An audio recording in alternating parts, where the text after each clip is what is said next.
आजही विदर्भातील काही जिल्ह्यात रेड तर काही जिल्ह्यांना ऑरेंज अलर्ट। अकोला, अमरावती आणि वर्धा जिल्ह्याला उष्णतेचा रेड अलर्ट, तर नागपूर आणि चंद्रपूर जिल्ह्याला उष्णतेचा ऑरेंज अलर्ट।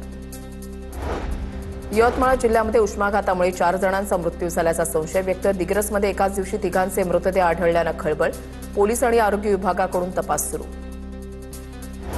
चंद्रपुरातील ब्रह्मपुरीमध्ये सलग तिसऱ्या दिवशी तापमान 47 अंश सेल्सिअसच्या पुढे, तर चंद्रपुरात 46.2 अंश सेल्सिअस तापमान नोंदवण्यात आलंय। उष्णतेमुळे वाहन चालक, मजूर, शेतकऱ्यांना मोठा त्रास सहन करावा लागतोय। गोंदिया जिल्ह्यामधील तापमानाचा पारा 45 अंशांवर, नागरिक उकाड्यानं हैराण। दुपारच्या वेळेत रस्त्यावर शुकशुकाट, तर पुढील काही दिवस तापमानामध्ये आणखी वाढ होण्याची शक्यता।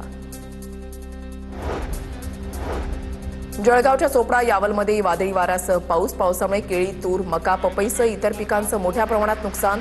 वादळी वाऱ्यामुळे झाड पडल्यामुळे बऱ्हाणपूर अंकलेश्वर राष्ट्रीय महामार्गावर वाहतूक ठप्प।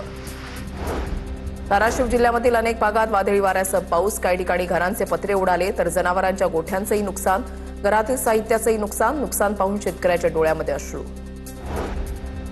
रायगडच्या सुधागड, पाली आणि रोहामध्ये मान्सूनपूर्व पावसाची सरी, तर कर्जत, खोपोली, खालापूरमध्येही रिमझिम पाऊस। मान्सूनपूर्व पावसानं नागरिकांची तारांबळ, जिल्ह्यातील इतर तालुक्यांमध्येही पावसाची शक्यता। नाशिकच्या मालेगावात मान्सूनपूर्व पावसाचा तडाखा, वादळी वारे आणि विजांच्या कडकडाटासह पावसाची हजेरी।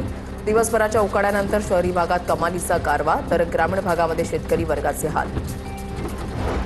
2 दिवसांपासून अहिल्यानगर जिल्ह्यामध्ये झालेल्या मान्सूनपूर्व पावसानं अनेक ठिकाणी फळबागांचं मोठं नुकसान।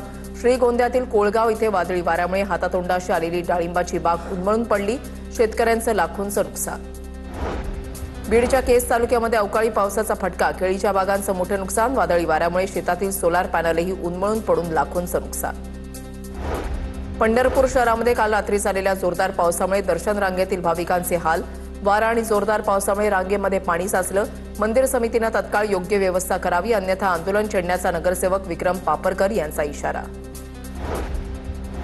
छत्रपती संभाजीनगरच्या गंगापूर तालुक्यामध्ये वादळी वाऱ्यासह जोरदार पाऊस। शिलेगाव, गोपालवाडी, वजनापूर, वसुसायगावसह अनेक गावांमध्ये मोठ्या प्रमाणात नुकसान। तातडीनं पंचनामे करून मदत देण्याची मागणी।